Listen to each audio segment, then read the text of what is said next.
Hey QiPeng, Eric LaRue. This is High Radical here. Thanks first of all, Eric, for also known as LiberalMormonMusings, your YouTube moniker.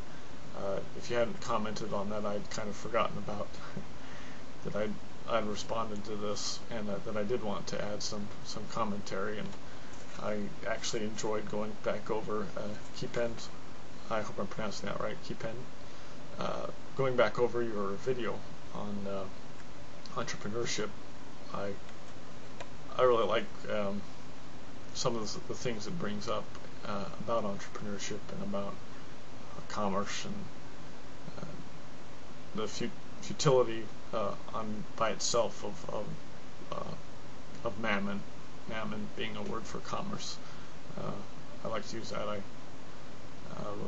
That particular scripture, as I've attached to the comment section on your vid. Actually two portions of the scriptures in Jesus' words, where it says, "No man can serve two masters, for either he will hate the one and love the other, or else he will hold to the one and despise the other. You cannot serve God and mammon."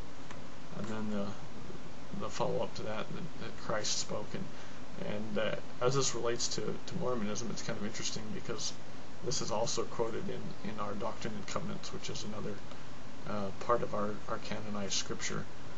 But it goes, these are Jesus' words also regarding mammon. Jesus says, "Make to yourself friends of the mammon of unrighteousness, that when ye fail, they may receive you into everlasting habitations."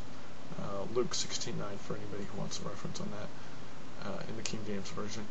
But one reason why I wanted to go over this, well, actually there's multiple reasons, but I'll kind of get back to that, and kind of building up to that too. I'm going to first go over QiPeng's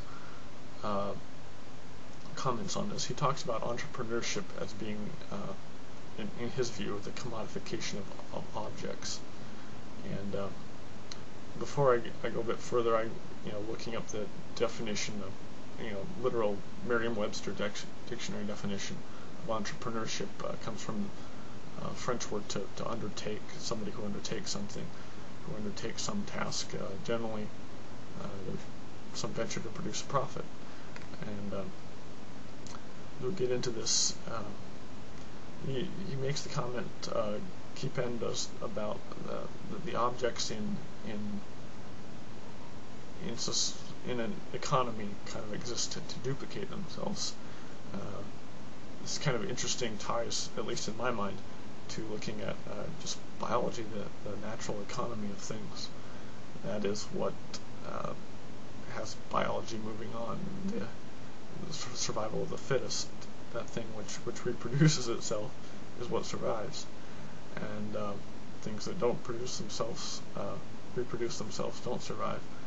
And so it kind of stands that we in our biology have some connection to the economy, to commerce, to entrepreneurship, if you will. It's kind of in our genes in some ways, or at least in the genes of those of us who will survive. But he talks about, too, QiPeng, as he gets into this, in his view of entrepreneurship, that commerce being,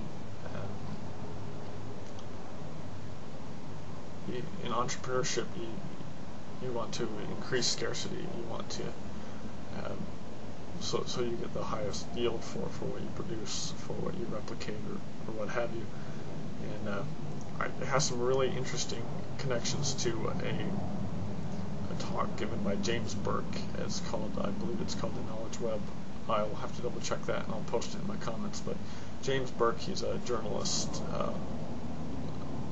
kind of technology history journalist from England, had a series called Connections. Really, really cool series.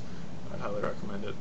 But in his little talk on the web, I believe you can access it on the web, called The Knowledge Web, he gets into talking about linear reductionists through society, and how that's how our society has kind of survived, is people will find little niches, whether it's in art or what have you, and this kind of entrepreneurship where you'll get focused on a single item, and the scarcity will be there because you keep getting the smaller and more tightly specialized niches, and it's more difficult for other people to reproduce it because you spent so much time staring at it or contemplating it or deriving whatever it is you work on deriving. And he talks about using this to kind of undermine the system itself. And it's interesting how this ties into James Burke's comments on how our society being built around linear reductionism and this kind of tendency to all be fractionalized, and nobody ever knows what anybody else is doing, and that's how we all have job security.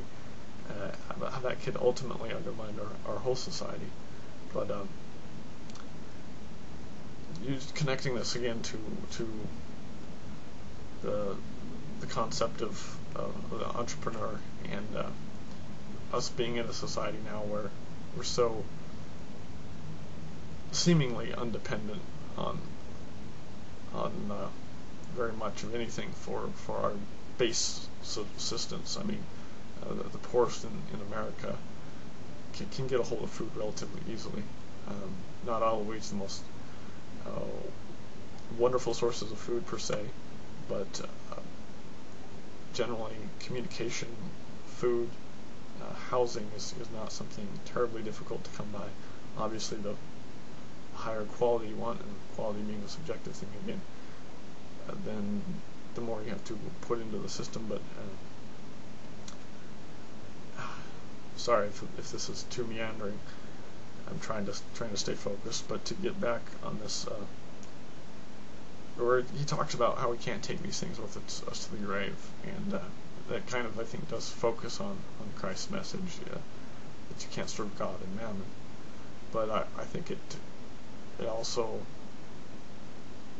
you can't forget the fact that to get by in the world, you have to play, to some degree, the games the world plays, and I think that's kind of where Christ's statement, "Make unto yourself friends of the mammon of unrighteousness," kind of falls in there. So in a sense, we do need to find our own little means of making what it is we produce scarce, or finding some way to derive as much value from it. But I think we need to do such in a way that doesn't undermine the system overall, not for the sake of the system itself, but for the sake of whatever it is we find purpose in life.